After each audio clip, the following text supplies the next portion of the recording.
जो जीवन होता है वो हमेशा भेदभाव करता है और वो लोगों को अमीर बनाता है, गरीब बनाता है, जाति और धर्म में बांट देता है, शक्तिशाली बनाता है, कमजोर बनाता है। लेकिन अतीक अहमद के मामले में आपने ये सब कुछ होते हुए देखा। अतीक अहमद ने अपने जीवन में सैकड़ों लोगों पर अत्याचार किए, हजारों लोगों पर अत्याचार किए, कई लोगों की हत्याएं करवाई और इस तरह वो एक बड़ा माफिया बन गया। लेकिन जब उसकी मौत हुई तो इस मौत ने सब कुछ बराबर कर दिया और आज अतीक अहमद को भी 6 फीट गहरी उसी कब्र में दफनाया गया जिस कब्र में बाकी की आम जनता को दफनाया जाता है। आज अतीक अहमद भी बाकी लोगों की तरह खाली हाथ ही गया है। उसकी हजारों करोड़ की संपत्ति, प्रॉपर्टी, बैंक बैलेंस, सारी शक्ति यहीं छूट गई। यह अतीक अहमद का अंतिम संस्कार जब उसे दफनाया जा रहा है उसकी तस्वीरें आप देख रहे हैं। यानी जो मृत्यु होती है वो सबसे निष्पक्ष होती है और वो कभी किसी के साथ भेदभाव नहीं करती। उनके लिए उमेश पाल भी वैसा ही है मृत्यु के लिए और अतीक अहमद भी वैसा ही है। और इन तस्वीरों में आज आप माफिया को मिट्टी में मिलते हुए देख सकते हैं। अब से कुछ देर पहले प्रयागराज के जिस कब्रिस्तान में अतीक अहमद और उसके भाई अशरफ अहमद के शव को दफनाया गया, वहां भारी सुरक्षा बल की तैनाती की गई थी और इस दौरान अतीक अहमद के दोनों नाबालिग बेटों को भी सुधार गृह से निकालकर वहां पर लाया गया था ताकि वो अपने पिता के इस अंतिम संस्कार में शामिल हो सके। और उनकी तस्वीरें भी आप अपनी टीवी स्क्रीन पर देख सकते हैं। यहां एक बड़ी बात यह है कि अतीक अहमद और अशरफ अहमद के जनाजे में अतीक की पत्नी शाइस्ता परवीन और उसके बाकी 2 बेटे शामिल नहीं हुए। शाइस्ता परवीन उमेश पाल हत्याकांड में आरोपी है और उस पर पुलिस ने 50,000 रुपए का इनाम घोषित किया हुआ है और वो भी फरार है और वो उमेश पाल की हत्या के बाद से ही फरार है, जबकि उसके बाकी 3 बेटों में से एक बेटे का एनकाउंटर हो चुका है और बाकी के 2 बेटे अभी जेल में बंद हैं।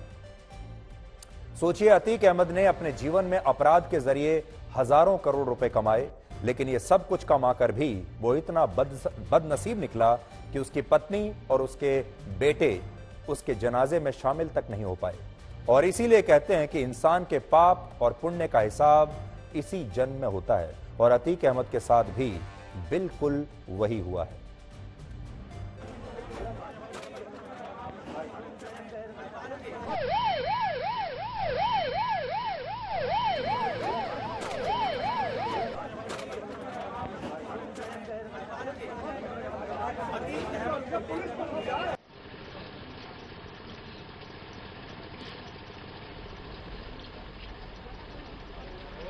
तो तस्वीरें आप देख रहे हैं। थोड़ी देर पहले अतीक अहमद का जनाजा और उसे कैसे दफनाया गया, ये सब आपने देख लिया। अतीक अहमद की शुरुआती पोस्टमार्टम की रिपोर्ट में यह बात पता चली है कि उसे कुल मिलाकर 8 गोलियां लगी थी, जिनमें एक गोली उसके सिर पर लगी, एक गर्दन पर, एक सीने पर, एक पेट पर और एक गोली उसकी कमर के पास लगी थी। जबकि उसके भाई अशरफ अहमद को कुल मिलाकर 5 गोलियां लगी, जिनमें एक गोली उसके हाथ में कलाई पर लगी, एक पेट में लगी, एक कमर पर लगी और एक गोली गर्दन पर लगी थी। और अतीक और अशरफ ने इस हमले के बाद उसी समय मौके पर ही दम तोड़ दिया था।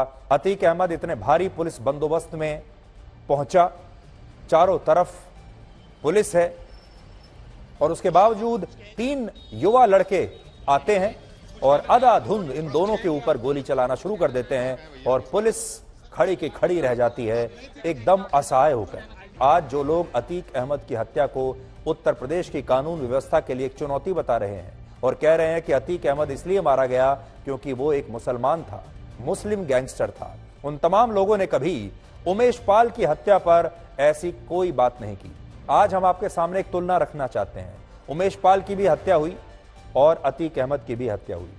उत्तर प्रदेश की पुलिस की जहां तक बात है वो ना तो उमेश पाल को बचा पाई और ना ही अतीक अहमद को बचा पाई। लेकिन हमारे देश में जितने लोग अतीक अहमद की इस हत्या पर शोक जता रहे हैं, क्या वैसा ही रिएक्शन उमेश पाल की हत्या पर भी हुआ था?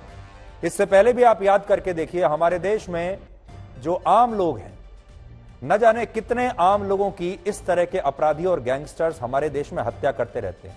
इस तरह हत्याएं आम लोगों की होती ही रहती हैं, जिन्हें गैंगस्टर्स मार देते हैं, अपराधी मार देते हैं। आप रोज अखबार में पढ़ते हैं, सुनते हैं। लेकिन क्या उन पर भी ऐसा ही रिएक्शन होता है जैसा अतीक अहमद की हत्या पर हुआ?